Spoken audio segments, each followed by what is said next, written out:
Okay, आ जाओ यार बच्चों। बेसिक्स ऑफ अकाउंट्स चल रहा है, अपन ने एक सिंपल सा टेस्ट रखा था, आपको अगर याद आ रहा होगा तो।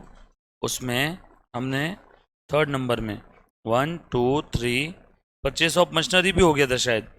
मशीन परचेस किया फॉर कैश, क्या रहेगा? मशीन अकाउंट डेबिट होगा और कैश अकाउंट क्रेडिट होगा। बरोबर है।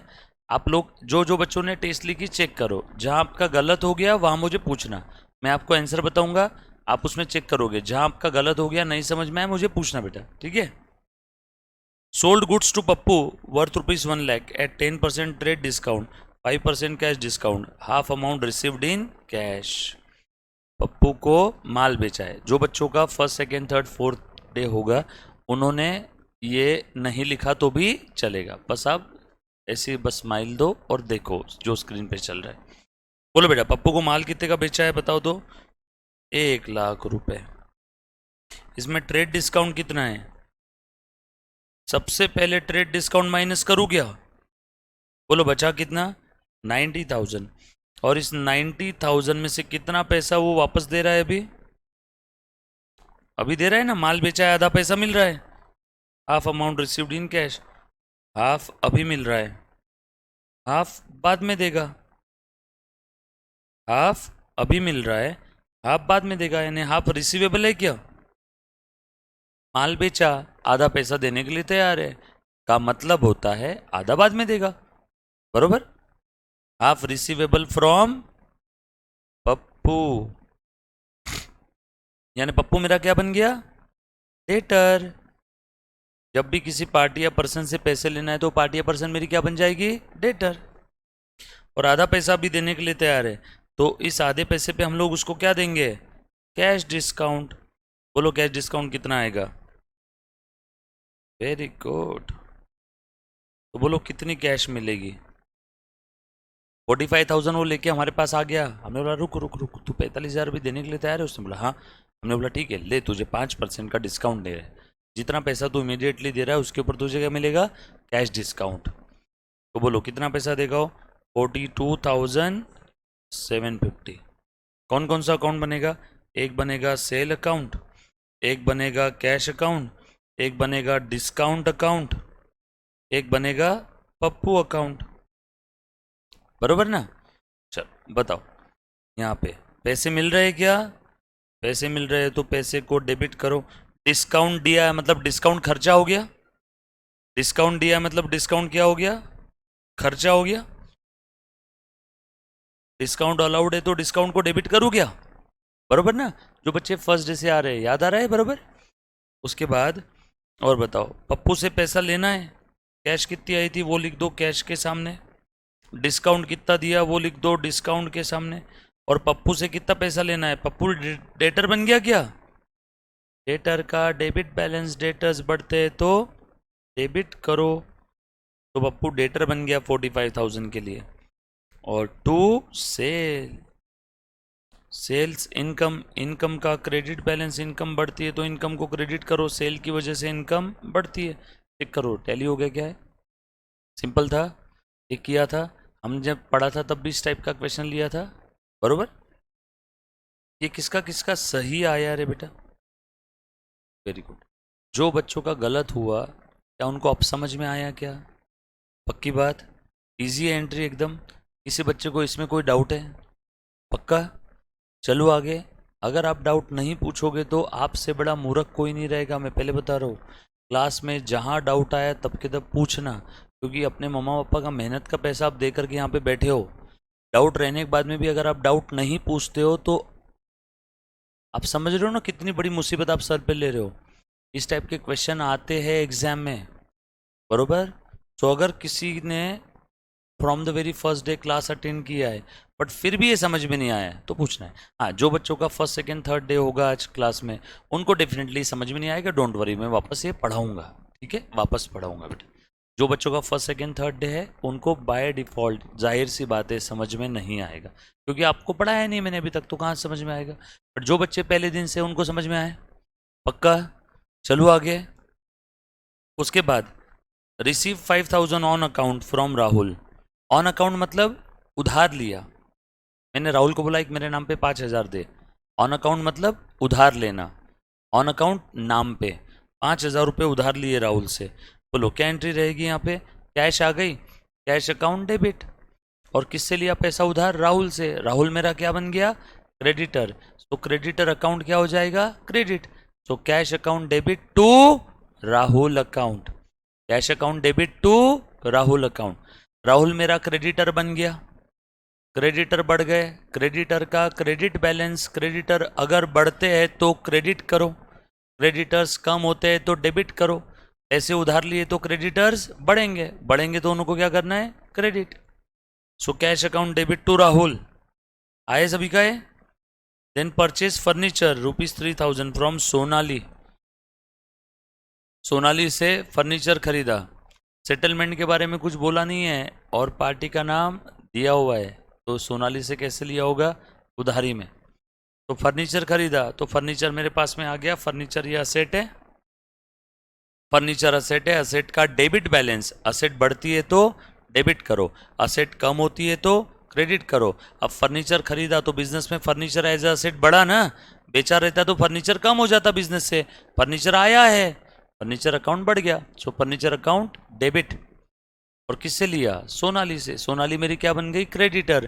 क्रेडिटर्स का क्रेडिट बैलेंस, क्रेडिटर्स बढ़ते हैं तो क्रेडिट करो। कैश में लिया रहता तो फर्नीचर टू कैश, उधारी में लिया इसलिए फर्नीचर टू सोनाली। यस और नो? सो यहाँ पे furniture to Sonali. Paid rent 7,000 to Amol. बोल बेटा, अमोल को रेंट पे कर दिया।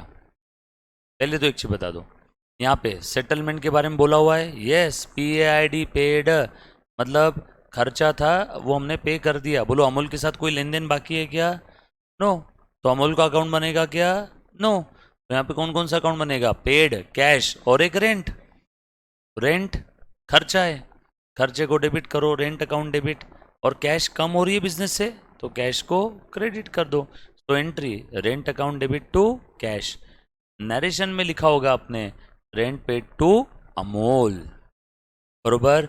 यहाँ अमोल अकाउंट नहीं बनेगा, लेन देन बाकी नहीं है। जब कभी भी किसी ट्रांजैक्शन की वजह से किसी पार्टी के साथ मनी और मनीज वर्थ में अगर लेन देन पेंडिंग है तो ही पार्टी का अकाउंट बनेगा, अदरवाइज पार्टी का अकाउंट नहीं बनेगा।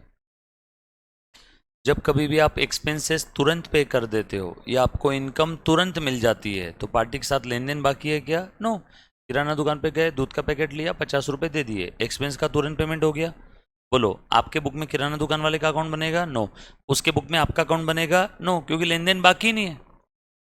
ये आपके टेनेंट ने आपको बरोबर समय पे रेंट दे दिया, बोलो अब टेनेंट का अकाउंट आप बनाओगे? नो।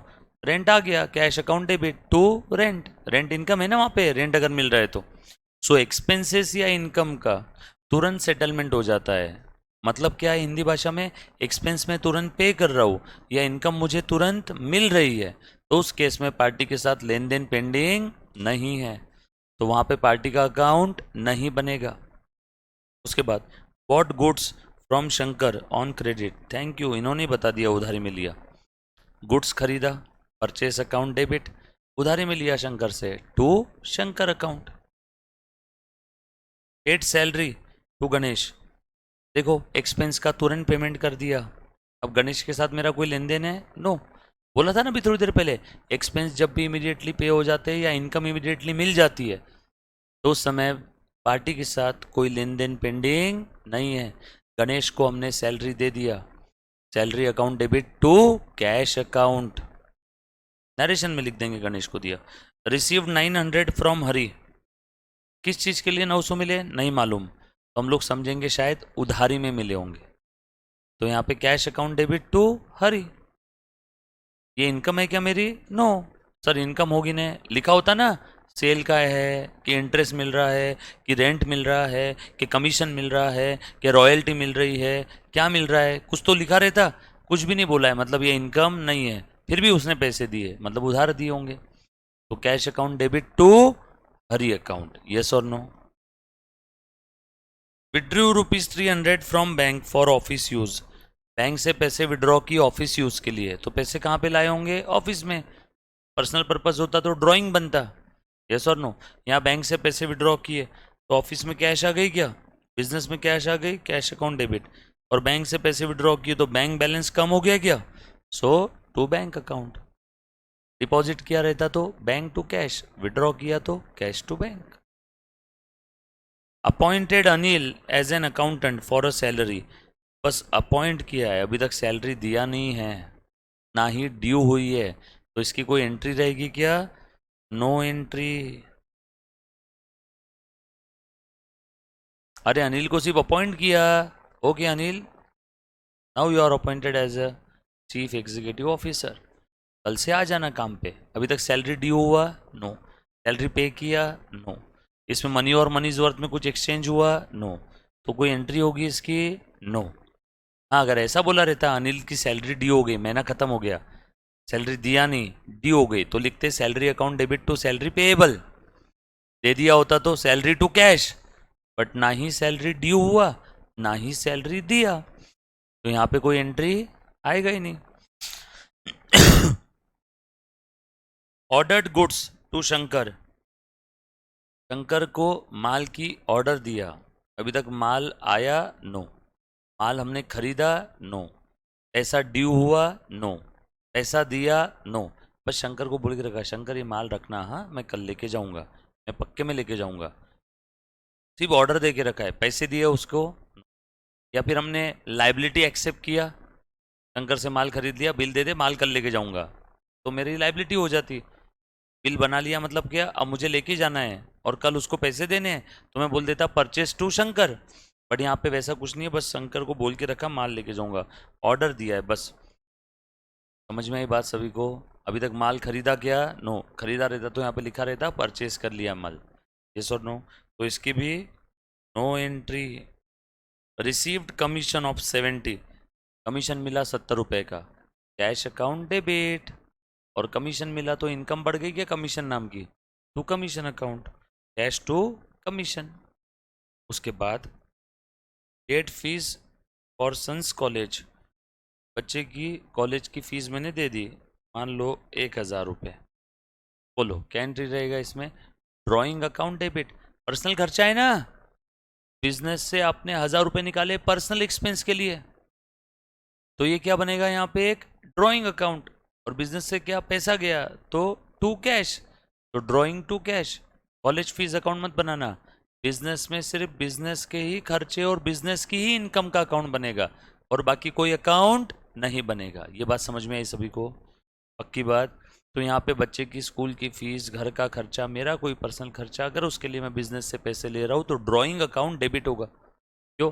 जब कभी भी ओनर पर्सनल पर्पस के लिए बिजनेस से मनी और मनीज वर्थ में कुछ विड्रॉ करता है, तो उस विड्रॉल को हम लोग क्या बोलते हैं? ड्रॉइंग। तो जैसे जैसे ओनर पर्सनल पर्पस के लिए बिजनेस से लेता जाएगा, वैसे वैसे ड्रॉइंग बढ़ते जाएगा उसका। ड्रॉइंग का डेबिट बैलेंस, ओनर ने विड्रॉ किया पर्सनल पर्पस के लिए, ड्रॉइंग बढ़ा, डेबिट बैलेंस वाला अकाउंट बढ़ा, तो उसे डेबिट करो, तो ड्रॉइंग अकाउंट डेबिट। और बिजनेस से माल गया है, कैश गई, कैश पेड बोला है ना, तो ड्रॉइंग टू कैश। यहाँ पे अमाउंट लिखा हुआ नहीं था तो आपने 1000 लिख देना। Return goods to Shankar ₹50, Shankar से जो माल खरीदा था वो माल हमने शंकर को वापस कर दिया। खरीदा हुआ माल वापस किया, कौन सा अकाउंट बनेगा? Purchase return account. खरीदा हुआ माल वापस किया, कौन सा अकाउंट बनेगा? Purchase return account. शंकर से माल खरीदा था, भूतकाल में उधारी में लिया था शंकर से माल क्रेडिट बेसिस पे, तो शंकर मेरा क्या बन गया था? क्रेडिटर। अब उसके मुंह पे उसका माल वापस दे मारा, तो वो एज अ क्रेडिटर कम हो जाएगा। माल खरीदते हैं तो क्रेडिटर बढ़ते हैं, क्रेडिटर को उनका माल वापस कर दिया तो क्रेडिटर कम हो गया। मैंने उससे 100 रुपये का माल उधारी में खरीदा, क्रेडिटर बन गया 100 का, 30 का माल वापस कर दिया, अब क्रेडिटर कितने का बचा? 80, और 30 का माल वापस कर दिया 50। तो जैसे जैसे माल वापस करते हैं या क्रेडिटर को पैसे देते हैं तो क्रेडिटर कम होते जाता है। क्रेडिटर का क्रेडिट बैलेंस कम हुआ तो डेबिट करो। सो शंकर अकाउंट क्या होगा? डेबिट। और परचेस रिटर्न क्या होगा? क्रेडिट। तो परचेस रिटर्न क्रेडिट क्यों? परचेस किया था तो परचेस को डेबिट किया ना, अब माल वापस कर रहे हैं तो परचेस को या परचेस रिटर्न को क्रेडिट कर दो। परचेस का डेबिट बैलेंस पढ़ा था हमने, उल्टा परचेस रिटर्न का क्रेडिट बैलेंस, यस और नो। उसके बाद received 5,000 from Amitabh as a loan. Cash मिला, कैश अकाउंट डेबिट 5,000, किससे लिया? अमिताभ से। तो टू अमिताभ अकाउंट, या फिर loan from Amitabh account. Amitabh मेरा क्रेडिटर बन गया ना, क्रेडिटर को क्रेडिट करो, यस और नो। तो cash to loan from Amitabh. कहाँ तक आपने सॉल्व किए सारे ट्रांजेक्शन? सारे सॉल्व किए? कौन बच्चों के सारे ट्रांजेक्शन सॉल्व हुए बेटा?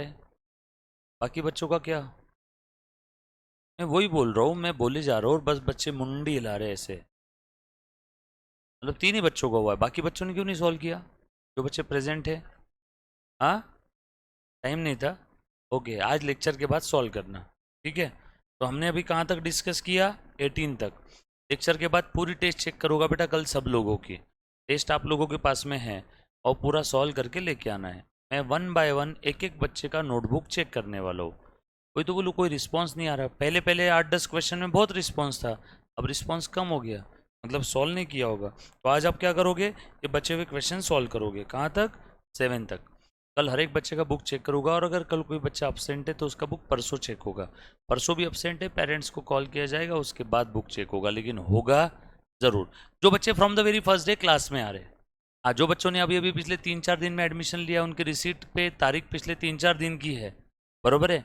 या क्लास के अंदर में प्रेजेंट ही 3-4 दिन पहले चालू हुई, मैं क्रॉस वेरीफाई कर सकता हूँ, बरोबर? अपने पास सारा सिस्टम है, इधर भी है नीचे भी है, तो वो बच्चों ने छोड़ देना है।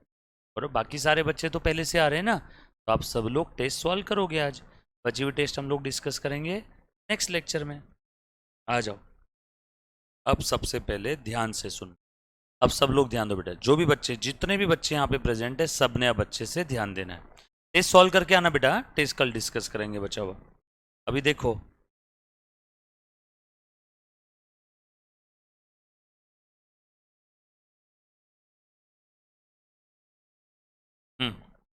ध्यान से देखो बच्चों, हमारा क्या चल रहा है? बेसिक्स ऑफ अकाउंट्स, बरोबर ना?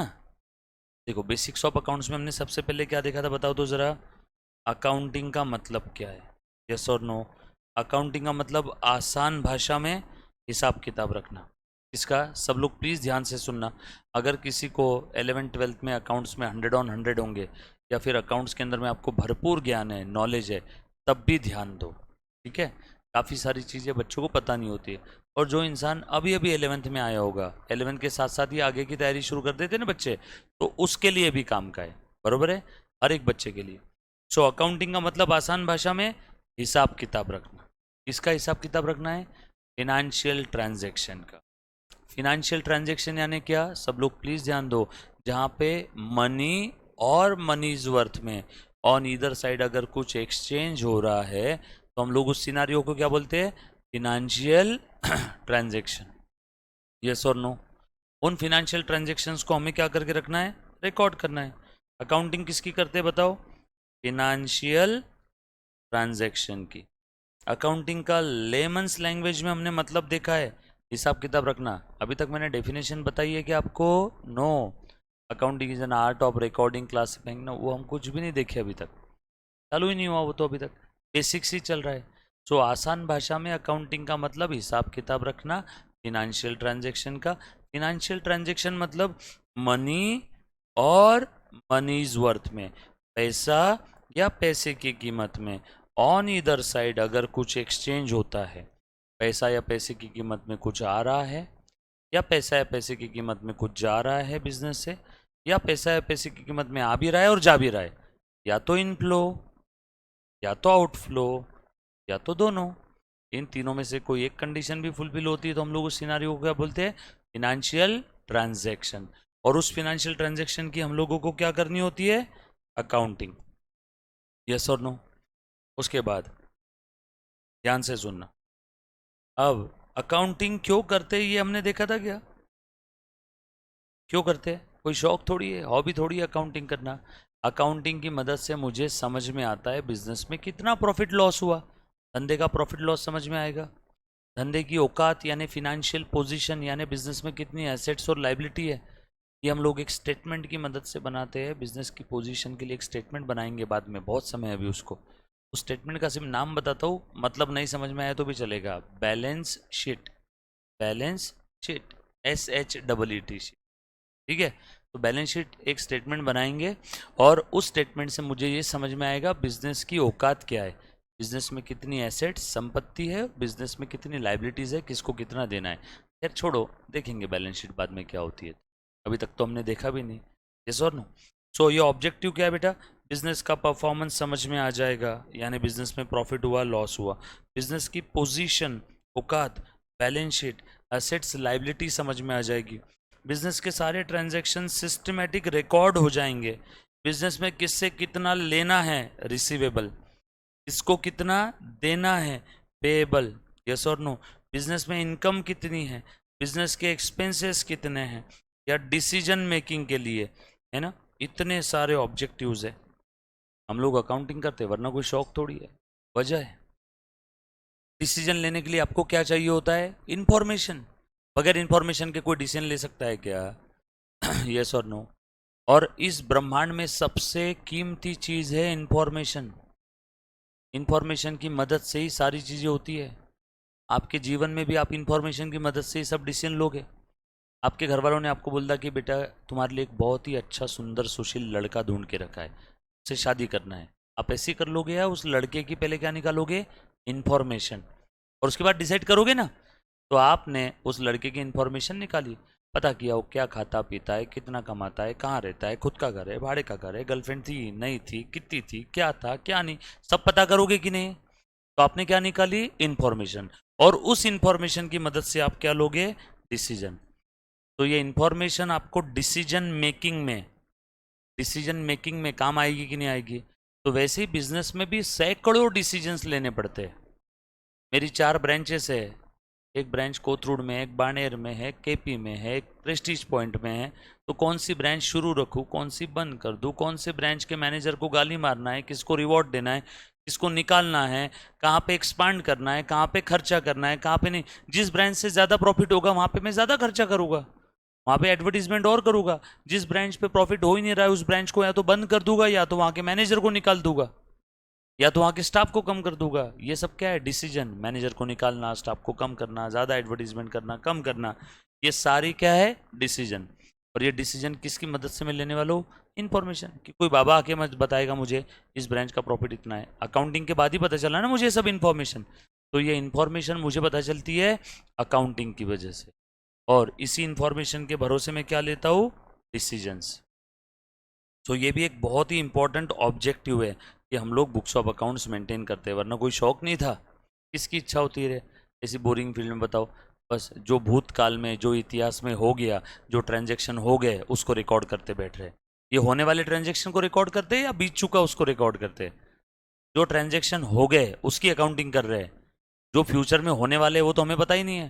तो तुम बताओ, हिस्टोरिक डेटा रिकॉर्ड करना किसको अच्छा लगता है, यस और नो? ये तो इतिहास ही है ना। जो ट्रांजैक्शन हो गया उसी को हम लोग रिकॉर्ड कर रहे हैं। माल खरीद लिया, खरीदने के बाद क्या करते हैं, अकाउंटिंग। माल बेच दिया, बेचने के बाद क्या करते हैं, अकाउंटिंग। तुम बताओ, तुमको इतिहास लिखने बिठा दिया यहाँ पे, किसको पसंद है इतिहास लिखना? बट फिर भी लिखना पड़ता है, मजबूरी है। किससे कितना लेना है, किसको कितना देना है, कितनी इनकम एक्सपेंस है, इंफॉर्मेशन है, ये सारी बातें कहाँ से पता चलेगी, अकाउंटिंग से। एग्जाम में काफ़ी बार थ्योरी क्वेश्चन आता है, ऑब्जेक्टिव्स और need of preparing books of accounts, है ना। तो उस समय आप लोगों को पॉइंट्स लिखने होंगे। डोंट वरी, आंसर कैसे लिखना है वो सब मैं बताऊंगा इंडिविजुअली। पहले बस कॉन्सेप्ट समझो। फर्स्ट स्टेप कॉन्सेप्ट समझना, सेकेंड स्टेप कॉन्सेप्ट समझ में आ गया तो थ्योरी समझ में आ जाएगी। थर्ड स्टेप उस कॉन्सेप्ट को अप्लाई करना है, प्रैक्टिकल क्वेश्चन सॉल्व करना। फोर्थ स्टेप फिर मैं आप लोगों का एग्जाम के अंदर में आंसर्स कैसे लिखना है।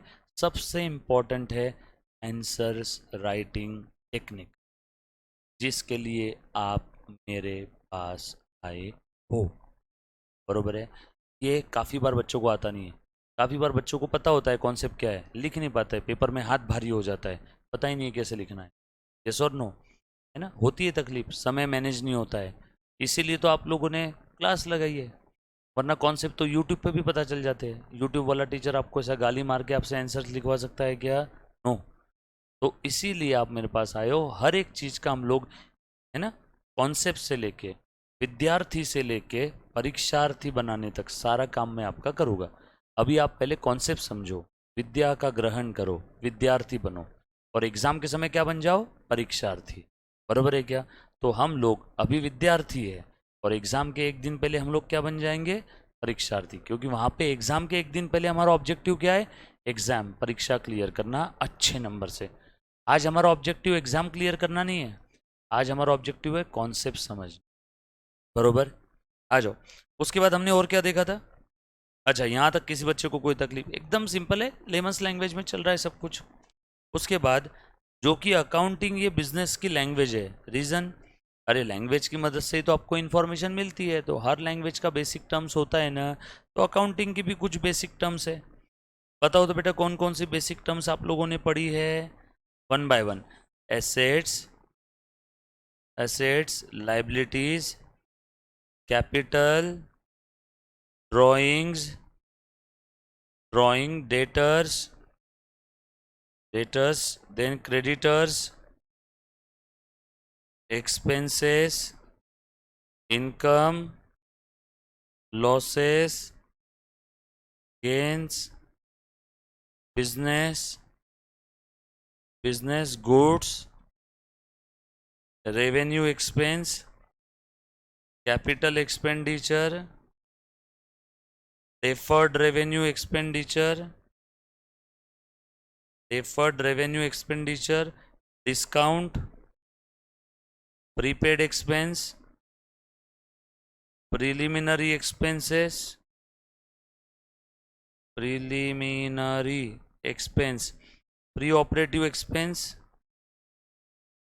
trade discount, pre-operative expense, trade discount, cash discount, fictitious asset, accounting system, हाँ, और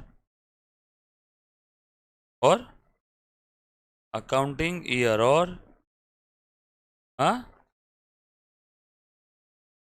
डेबिट, क्रेडिट। बरोबर है? इतनी सारी हमने बेसिक टर्म्स देखी थी, करीब करीब 25-26 बेसिक टर्म है। ये सब्जेक्ट स्टार्ट करने के लिए काफ़ी है, फिर जब जब जो जो टर्म्स हमें उस टॉपिक में मिलेगी हम लोग उसे फिर से समझेंगे। बट ये बेसिक टर्म्स हमने देखी थी। एसेट का मतलब क्या है, फटाफट से बताओ। एसेट का मतलब property of every description of the business, business की जो भी संपत्ति है, like cash, car, computer, furniture, land, building, plant, machinery. कुछ इंटेंजिबल, अदृश्य एसेट है जिसको देख नहीं सकते लेकिन है, जिसकी वैल्यू है, इंटेंजिबल, मिस्टर इंडिया, यस और no, like goodwill, copyright, name and fame of the business, reputation of the business, Covid की वैक्सीन का फॉर्मूला, इंटेंजिबल एसेट है, यस और no. Patent right, licences, goodwill, trademark, ये सब क्या है, इंटेंजिबल एसेट्स है। उसके बाद liabilities, liabilities are the financial obligations of the business, yes और नो। बिजनेस की कुछ फिनेंशियल ऑब्लिगेशन होती है ना, मैंने बैंक से लोन लिया 10 लाख रुपए का, मुझे चुकाना होगा, लाइबिलिटी है, यस और नो। उसके बाद capital, investment by the owner in the business. Clear? ध्यान से सुना, एक एक चीज पढ़ लेते। Asset, liability, capital. Capital owner का धंधे में जो कुछ इन्वेस्टमेंट है, उस इन्वेस्टमेंट को हम लोग क्या बोलते हैं, capital. Investment by the owner in the business, investment by the owner in the business, ध्यान से सुनना सब लोग। कैपिटल, ओनर ने धंधे में मनी और मनीज वर्थ में जब जब अपने जेब से कुछ लाया है, कैपिटल। ओनर जब जब पर्सनल पर्पस के लिए बिजनेस से कुछ विड्रॉ करेगा, ड्रॉइंग, यस और नो। उसके बाद डेटर्स, पार्टी या पर्सन जिससे इन फ्यूचर मनी और मनीज वर्थ में कुछ लेना है। मैंने बाहुबली को उधारी में माल बेचा 5,000 का, अब उससे 5,000 लेने हैं, now Bahubali is my debtor, yes और no. Creditor, opposite of the debtor, मैंने किसी क्रेडिट बेसिस पे कुछ परचेस किया या किसी से पैसे उधार लिए तो मुझे वापस लौटाना होगा। जिस पार्टी या पर्सन से मैंने उधार लिया है वो पार्टी या पर्सन मेरा क्या बन जाएगा, creditor. Creditors are such party और person to whom amount is payable in future. Debtor is party और person from whom amount is receivable in future, yes और नो। उसके बाद expenses are the operating payments, जिसको हम लोग क्या करते हैं, यूटिलाइज करते हैं, किस चीज के लिए, for smooth operation of business. जैसे बिजनेस के ऑपरेशन स्मूथली होने के लिए हमने वाईफाई लगवाया, वाईफाई का बिल एक्सपेंस, एम्प्लॉय को सैलरी दे रहे हैं बिजनेस के ऑपरेशन स्मूथ होने के लिए, वरना काम तो मैं भी कर सकता था, बट एम्प्लॉय क्यों लगाए, ताकि अच्छे से सारा काम हो। Electricity bill, wifi, telephone bill, salary, wages, discount दे रहा हूँ, कमीशन दे रहा हूँ, रेंट दे रहा हूँ, इंटरेस्ट दे रहा हूँ, ये सब क्या है, मेरे खर्चे।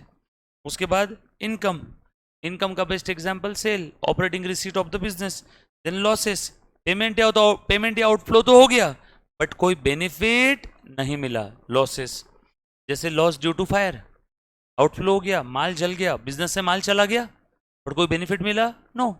हाँ, इंश्योरेंस अगर कंपनी क्लेम देती है तो हम लोग देखेंगे बाद में फाइनल अकाउंट में उसका क्या करना है, बट हाल फिलहाल में तो लॉस हो गया ना।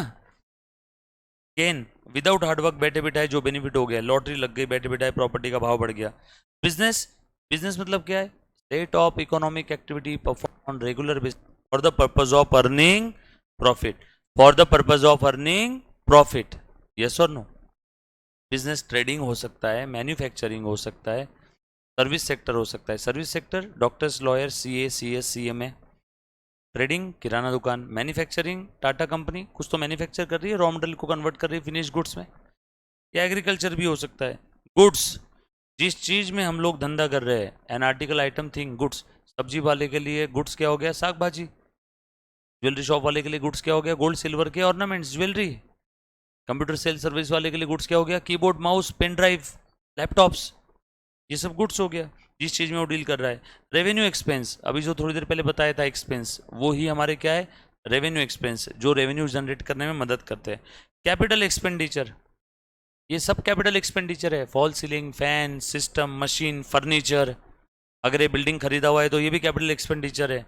प्रोजेक्टर कैपिटल एक्सपेंडिचर, प्रोजेक्टर का स्क्रीन कैपिटल एक्सपेंडिचर, तो सीधा सीधा बोल दो ना, fix asset, long term asset के लिए जो खर्चे कर रहे हो सब कैपिटल एक्सपेंडिचर। या फिर असेट खरीदने से रेडी फॉर यूज करने तक, बोलो, असेट खरीदने से रेडी फॉर यूज करने तक, वन मोर टाइम, असेट खरीदने से रेडी फॉर यूज करने तक जो भी नेसेसरी एक्सपेंसेस हम लोग इनकर करते हैं उस असेट को प्रेजेंट लोकेशन पे लाने के लिए, वो सारे कैपिटल एक्सपेंडिचर है।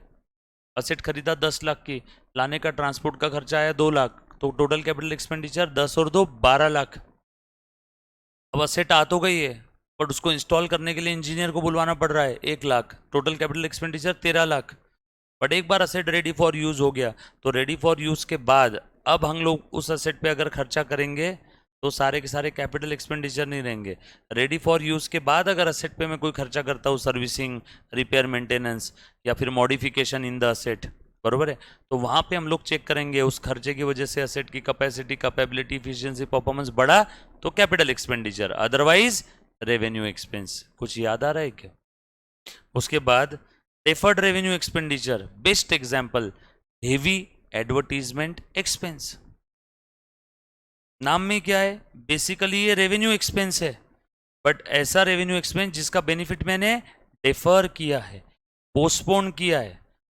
आप लोग करते हो ना डेफर, आपकी मॉम ने आपको काम बोला, बेटा आटा पिसवा के लेके आ, आप क्या बोलते हो, बाद में लाऊंगा, कर दिया डेफर, आपने पोस्टपोन कर दिया। आपकी मॉम बोलती है बेटा ये इलेक्ट्रिसिटी भर दे घर का, आप क्या बोलते हो, कल भरेंगे, कर दिया डेफर। मैं आपको बोलता हूँ बच्चों आज पढ़ाई करके आना, आप क्या बोलते हैं, सर कल करेंगे, किया ना डेफर। तो डेफर यानी पोस्टपोन करना।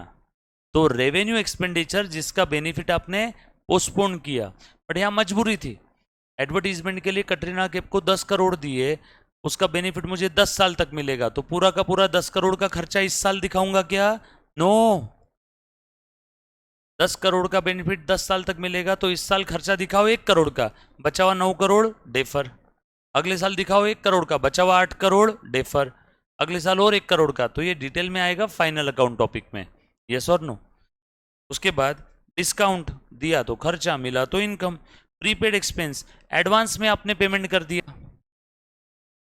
ड्यू डेट के पहले पैसा दे दिया, मार्च महीने का रेंट जनवरी में दे दिया, मार्च महीने की पगार एम्प्लॉय बोला मेरी माँ की तबीयत खराब है, मुझे आने वाले 2 एडवांस में दो, एडवांस में दे दिया, क्या है ये, प्रीपेड एक्सपेंस। उसके बाद प्रिलिमिनरी एक्सपेंस, क्या है बेटा प्रिलिमिनरी एक्सपेंस, बिजनेस शुरू करने के पहले का खर्चा, बिजनेस शुरू करने के लिए स्टैम्प ड्यूटी पे करना पड़ता है, लाइसेंस निकलवाना पड़ता है, और कुछ कुछ कुछ सरकारी खर्चे है, तो सब प्रिलिमिनरी एक्सपेंस, बिजनेस शुरू करने के पहले का। उसके बाद प्री ऑपरेटिव, बिजनेस शुरू करने के बाद लेकिन वो बिजनेस प्रॉफिट जनरेटिंग कैपेसिटी में आने के पहले के खर्चे, इनिशियल एडवर्टीजमेंट या इनिशियल इनॉग्रेशन का खर्चा।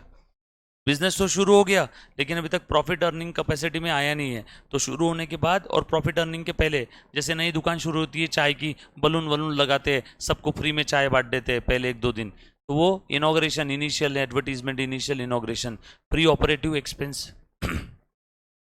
Trade discount, cash discount, trade बढ़ाने के लिए जो डिस्काउंट दिया, ट्रेड डिस्काउंट। कस्टमर से जल्दी कैश रिकवर करने के लिए जो डिस्काउंट दे रहे, कैश डिस्काउंट। यस और नो?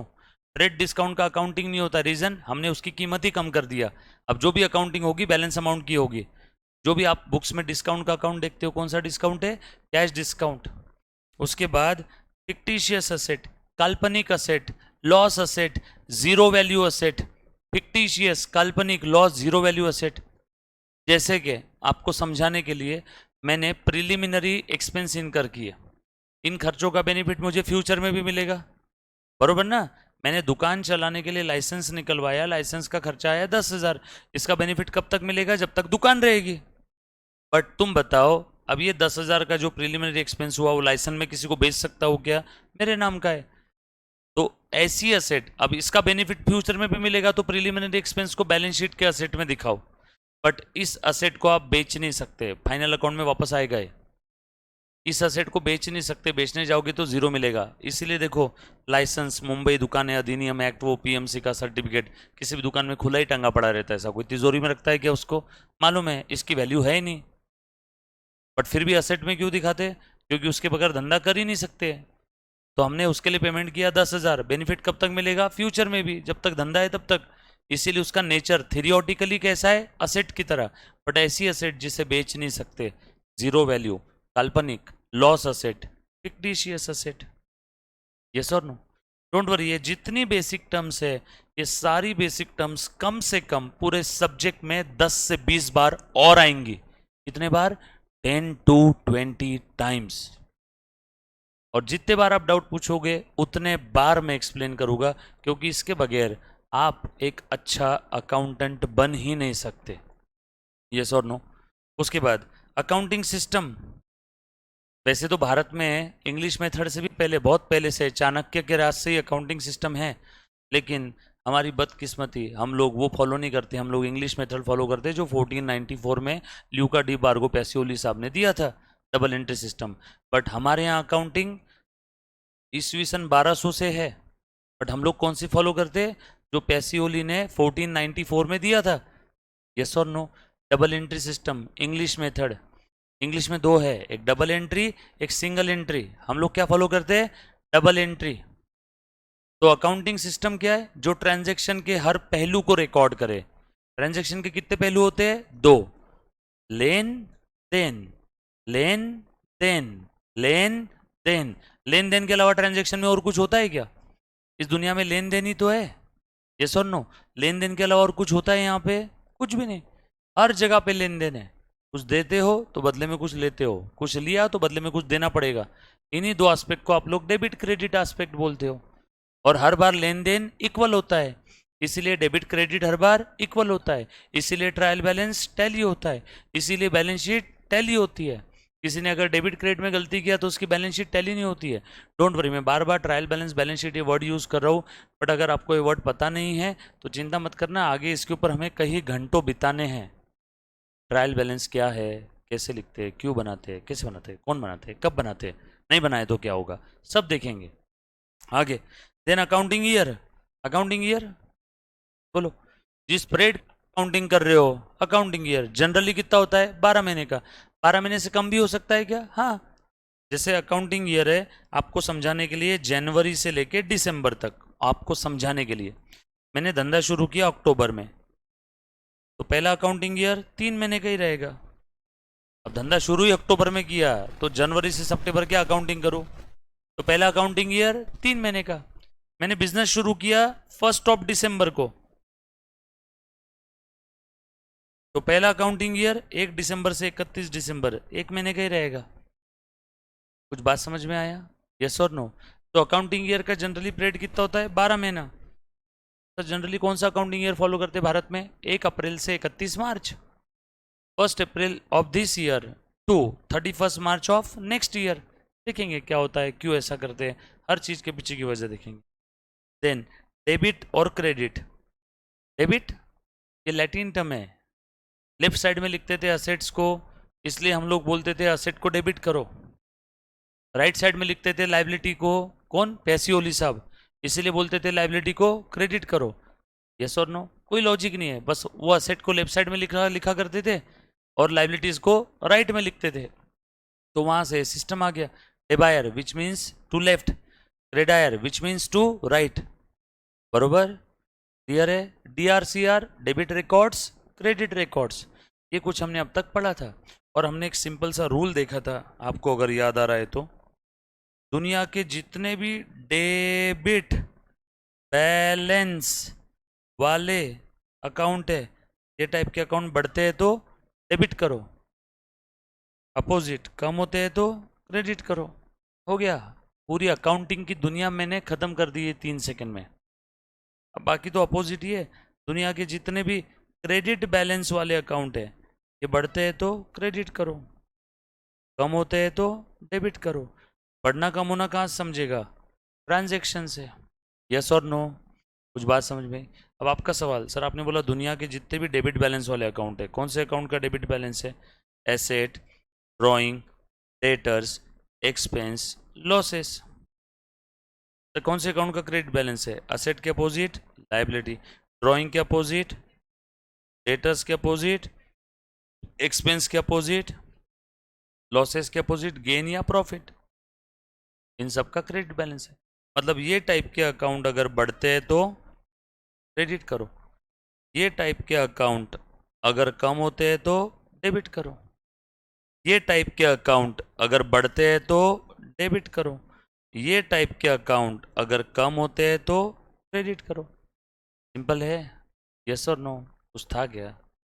पूरा 11th का अकाउंटिंग था, 5 मिनट का अकाउंट, आज 10 15 20 मिनट का ज़्यादा मिलता। यस और नो? सिंपल है। हम लोग इसी चीज़ को आगे लाइफ टाइम अप्लाई करने वाले। सो एक बार मेरे साथ साथ सब लोग रूल बोल दो। All assets, drawing, debtors, expense and losses are always, always बोलो एक बार, all assets, drawing, debtors, expense and losses are always having debit balance. ये टाइप के अकाउंट अगर बढ़ते हैं तो डेबिट करो, ये टाइप के अकाउंट कम होते हैं तो क्रेडिट करो। Debit balance if further increase will be debited, credit balance if further increase will be credited। अरे +3 को अगर बढ़ाना है तो 2 भी प्लस ही करना होगा ना, प्लस को और बढ़ाना है तो प्लस करो, डेबिट बैलेंस को और अगर बढ़ाना है तो डेबिट करो, क्रेडिट बैलेंस को और बढ़ाना है तो क्रेडिट करो। अच्छा, बढ़ाना है कम करना कहाँ समझ में आएगा? ट्रांजैक्शन। ट्रांजैक्शन पढ़ना है, मातृभाषा में कन्वर्ट करना है, चेक करना है कौन सा अकाउंट बढ़ रहा है, कौन सा कम हो रहा है। Thank you very much, love you all, bye.